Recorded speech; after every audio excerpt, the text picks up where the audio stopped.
Cadre साहब, meeting का अहवाल ये कि जरदारी साहब ने कहा एतमाद है, फिर सबने कहा एतमाद है, वज़ीर आज़म ने नाम भी नहीं बताया, फिर अचानक एक काबीना का इजलास भी होना है और खान साहब कह रहे हैं हम सदर मुझे भी बताएंगे और हम आइन के अंदर रहकर खेलेंगे। अभी भी क्या कोई ट्विस्ट बाकी है सारी की सारी एपिसोड में, और उस ट्विस्ट को रोकने के लिए आप लोग काबीना में कुछ करने लगे? शहज़ेब साहब, देखिए ना, ये बड़ा सिंपल इशू है कि आज वजीर आजम साहब ने एक अनप्रेसिडेंटेड काम किया ना। इससे पहले तो कभी ऐसा नहीं हुआ कि वाइड लेवल पे मुशावरत हुई हो, और उन्होंने अपने सब इत्तेहादियों को लॉजिकली बुलाया, उनका हक बनता था, उन्होंने बिल्कुल दुरुस्त फैसला किया कि सब इत्तेहादियों को इकट्ठा करके उनसे मुशावरत की कि क्या करना चाहिए। अब उस पर इत्तेहादियों ने सब ने इत्तफाक राय से, जरदारी साहब की इस राय से इत्तफाक किया कि हम अपनी अपनी राय ना दें, बल्कि हमें जब हुकूमत पे एतमाद है और वजीर आजम को हमने अपना टीम लीडर बनाया हुआ है, तो उनके हाथ मजबूत करते हुए ये इख्तियार उनको दें कि आप जो फैसला करेंगे हम आपके साथ हैं। आइन तो उनको इख्तियार देता है, लीगली तो उनके पास है, लेकिन इत्तेहादियों के तौर पे अगर वजीर आजम ने एक बड़ेपन का मुजाहरा किया तो फिर इत्तेहादी जमातें भी अपने इसी एतमाद का इजहार उन पर करें ताकि उनके हाथ और मजबूत हों, हम उनके साथ खड़े। तो ये उसका एक फैसला था, एक इजहार था। तो कार साहब, क्योंकि समरी आ चुकी है, अब इन 6 नामों में से वजीर आजम किसी को भी आर्मी चीफ बनाए और फिर ज़ाहिर इमरान खान एतराज़ करते हैं या सदर कोई आईनी मामला उठाते हैं, तो इत्तेहादी साथ ही खड़े हैं कि भाई अब समरी आ गई, इसमें से जिसको चाहे वजीर आजम बना दे। ऐसे ही है, लेकिन एक बात और जरा ज़हन में रखिए, एक होता है क्याफे, हम एक ख्याल का घोड़ा दौड़ा लेते हैं कि जी ऐसा अगर ऐसा हो गया तो क्या होगा। ये जो अगर वाला सवाल होता है ना, ये बड़ा रिस्की होता है, क्योंकि अगर तो मफरूजा है। अब जरा इसकी रियलिटी को देखें, इसको जरा खोल लीजिए। एक बात हो रही है कि जी सदर साहब अगर ऐसा कर लेते हैं कि उनके पास समरी जाती है, ABCD इन 6 में से कोई नाम जाता है और वो देख के रख लेते हैं, वो उनके पास इख्तियार है कि वो 15 दिन तक समरी रोक सकते हैं। फर्ज करें ऐसा है, ओके, हम भी उसका कोई ना कोई काउंटर रख के बैठे होंगे, लेकिन उसको छोड़ दीजिए। मैं वर्स्ट केस सिनेरियो की बात कर रहा हूं कि आज फैसला हुआ, सदर के पास समरी गई, सदर समरी रोक के बैठ गए, फिर क्या हो जाएगा? जो प्राइम मिनिस्टर ने अपना आईनी इख्तियार इस्तेमाल करना था, उन्होंने एक बंदा नॉमिनेट कर दिया, उसका नोटिफिकेशन हो गया। सदर अगर वो समरी लेके बैठ जाते हैं तो फिर क्या होगा कि हम सीनियर मोस्ट जो भी आर्मी जो होंगे core commander, he will continue, he will take over as the temporary army chief. एक और भी सूरत हाल हो सकती है। अब ये फर्जी सवाल है, इसके ऊपर मेरा फर्जी जवाब पता नहीं कई माने निकाल देगा, इसलिए मैं फर्जी सवालों के जवाब तो वैसे अवॉइड करता हूँ, लेकिन इस मफरूजे को मैं एड्रेस करना चाहता हूँ, इसलिए जवाब दे रहा हूँ कि ज्यादा से ज्यादा ये होगा कि senior most commander in chief जो भी होगा core commander, he will take over for the days जो बाकी सदर साहब के पास होंगे। या एक और सूरत हो सकती है कि वजीर आजम मौजूदा आर्मी चीफ को कहते हैं कि आप कंटिन्यू करें till the new chief takes over अगले 10 दिन के लिए। तो फिर क्या हो जाएगा, मुल्क में क्या क़यामत आ जाएगी? ये तो एक रूटीन का इशू है, एड्रेस हो जाएगा। हाँ, उस पर PTI की हैसियत वाज़ेह हो जाएगी। और दूसरी बात शाज़ेब ये है कि इमरान खान का यू टर्न इससे बड़ा और क्या होगा? एक और यू टर्न है कि आप एतराज़ कर रहे हैं कि जी आप जरदारी साहब से मशवरा क्यों कर रहे हैं? भाई जरदारी साहब इलेक्टेड मेंबर भी हैं, जरदारी साहब लीगली बिल्कुल ऑथराइज्ड भी हैं, और वो इत्तेहादी हुकूमत में एक मेजर जमात के सरबराह भी हैं।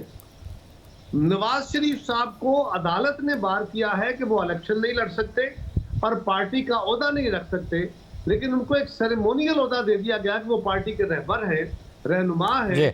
उनको उनकी सारी जमात अपना लीडर मानती है। उनसे मुशावरत पे तो खान साहब को एतराज है कि जनाब उनसे मुशावरत नहीं होनी चाहिए।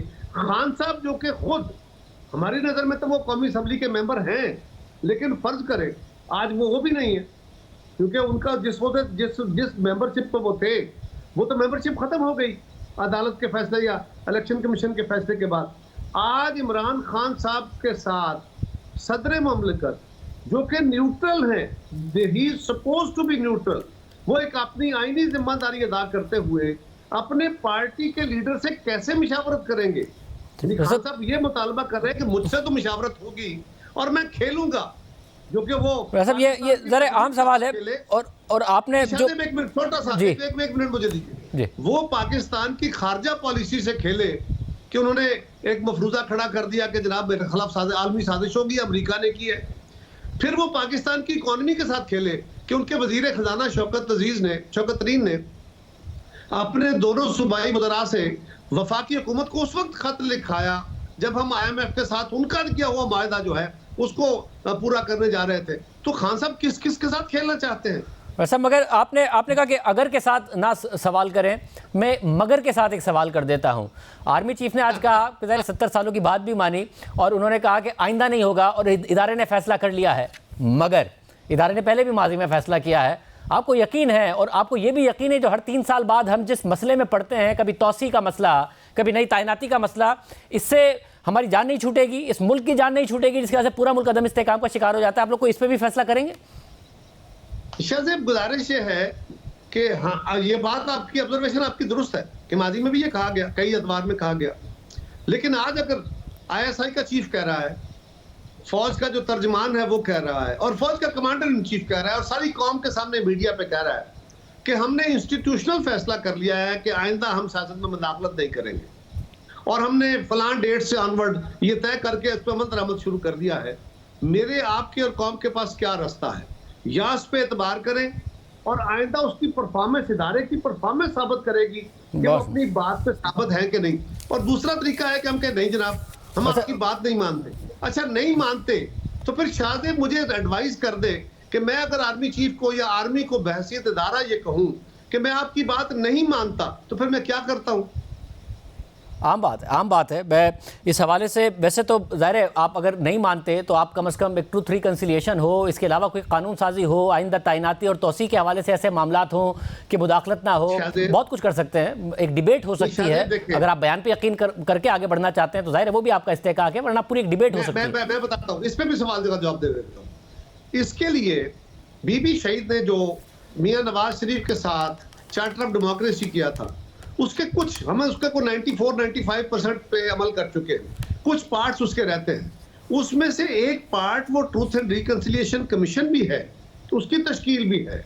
अगर आज भी अपोजिशन हमारे साथ यानी इमरान खान साहब ये तय कर ले कि वो हवा के घोड़े से वापस उतर आए, वो अपने अनाज से वापस उतर आए, वो पाकिस्तान के खिलाफ इस वक्त तो वो इदारों के सामने वो फौज के साथ लड़ पड़े, वो इलेक्शन कमीशन के साथ लड़े हुए हैं, वो अदलिया के साथ लड़े हुए हैं, वो पार्लियामेंट के साथ लड़े हुए हैं, वो इस वक्त मीडिया के एक बड़े हिस्से के साथ लड़े हुए हैं। इस वक्त उनकी हालत यह है कि वो पाकिस्तान की इकोनॉमी से खेल रहे हैं, वो पाकिस्तान की खारजा पॉलिसी के साथ लड़े हुए हैं, वो इस वक्त पाकिस्तान के सामने खड़े हैं।